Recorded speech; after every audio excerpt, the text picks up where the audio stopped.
Hello viewers. Today, we will show you how to process a sales order using SQL Accounting software.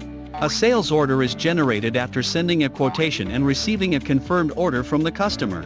Now, I will show you how to process a sales order by transferring it from a quotation. To do this, select Customer.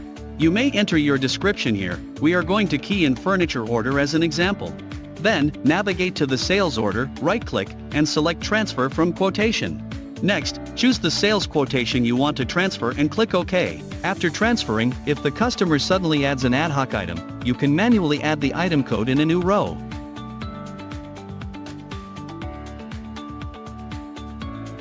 Finally, review the details to ensure everything is accurate, and click Save.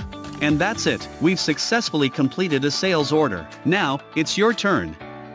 Try these steps and see how quickly you can get the hang of it. Thank you for watching.